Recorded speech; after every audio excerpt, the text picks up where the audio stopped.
For a while, I think people liked to see you a certain way. I loved doing that role. I loved working with Andy, and I loved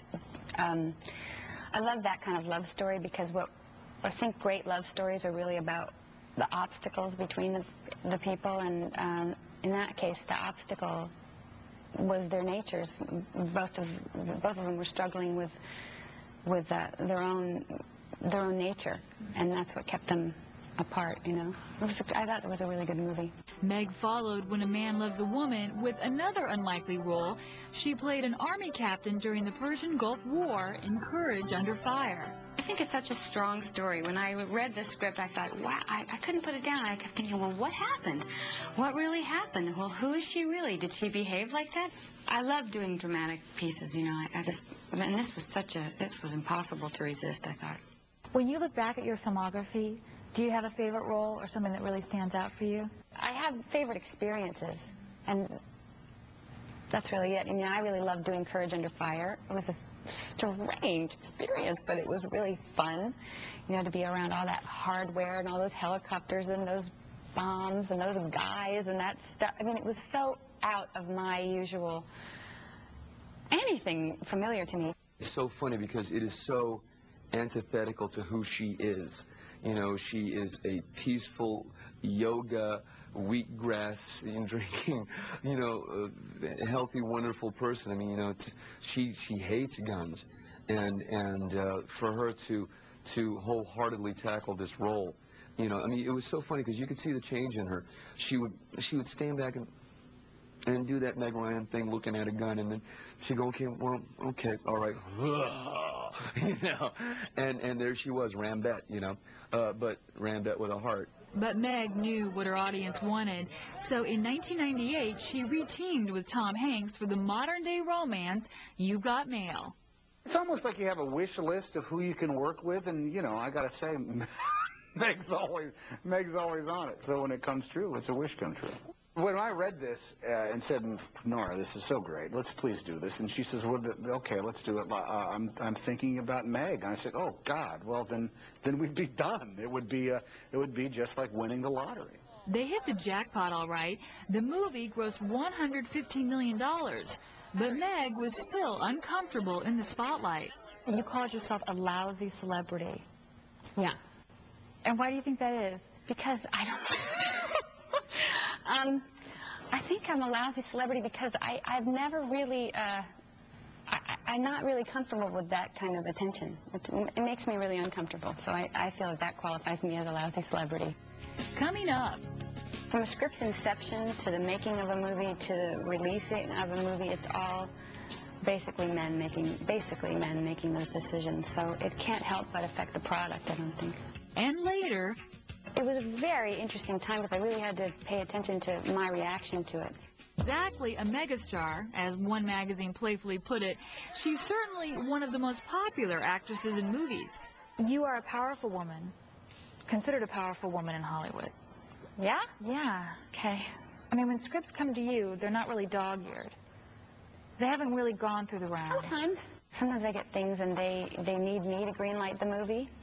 And those are the sort of the easy ones to get, and it's harder for me to get the ones that have already been given a green light, and, you know, so there's interesting little, it's an interesting little labyrinth. Yeah. Are you aware, though, that of your position? I've become more aware of it, yeah. But, and I think that it's sort of important to be comfortable with it, you know, and just, it's not really all that important. None of what I do is all that important anyway, you know. So, you know, why not just as a woman in this world in 2001 learn how to be comfortable with your power and be graceful with it? Because sometimes women that are opinionated about themselves are not really empowered for being empowered. You know, like when a woman really can take charge of her career or is opinionated, sometimes it's looked down upon or it's thought of differently than if it was a man. Right. But I think actors in general are infantilized by the press and by the powers that be in Hollywood. They're infantilized right away. If you disagree or you state your opinion and it's contrary to popular opinion, then people very easily write you off as somebody who's throwing a tantrum or who's having a fit, and when really all you're doing is expressing your opinion, which you have every right to do. In 1993, Meg started a production company to produce films with strong female roles. I like the production company because it gives me a chance to be more of an actress, because we develop things that I don't see so much.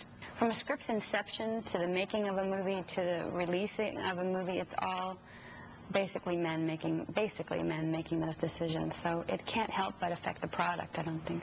Still, Meg found a way to work with some of the town's most talented women. And you've actually worked with a lot of female directors. Yeah. How is that different? Fantastic. I love working with Diane Keaton, and I love working with Nora Ephron. I mean, it's just there's a particular language that you speak innately without having to without having to translate yourself. You take the extra step to further explain. There's sometimes a kind of symbiotic knowledge that comes from working with a woman. She does have a wonderful quality as an actress, which is that she has great intelligence and she's a comedian, and those two things don't always go together. You can have wonderful comedians who really can't play smart women, and women who are fantastic at playing smart women but aren't funny at all. And Meg is one of a very small number of actresses who can do both. What's it like working with Nora? And she's a writer, a director in Washington. I mean, all the ways that she's proven herself as a really interesting observer as well of the world. And I like that so much about her. She really cracks me up. And we have a long, ongoing, long-term relationship somehow, and I'm grateful for it. But Meg doesn't limit herself. She worked with director James Mangold on Kate and Leopold. And this time, it wasn't the gender of the director that concerned her. It was the genre of the film. Meg didn't want another typical date movie to her credit. I go, oh, man, Jim, I can't do one of these movies ever again. I can't do it. And he said, no, it's not going to be like that. We're going to put a twist to it, and it's like this. And then he took me out to a parking lot of this bar we met at, and he played me all these Elvis Costello songs. He said, this is the tone of the movie. I went, oh, all right. It's a little like saying, you know, oh, I'm going to make a Western with John Wayne. I mean, you just don't complain about that. You actually go, I've got someone. You know, I think of Meg as kind of the Claudette Colbert of this age, that she's great at this. And I think one of the sad things that happens to people who are great at something is everyone keeps asking them, when are you going to do something different? Well, she should, because she's a great dramatic actress, do all sorts of things, but it embarrasses people out of doing things that they're great at. From the get-go, we started acting like brother and sister.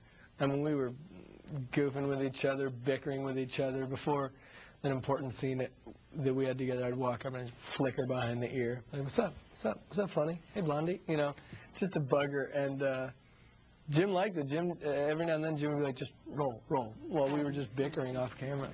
Charles, don't you find this inappropriate? As her brother, I would think... As a brother, I would think that my sister would invite me to an audition. You're not exactly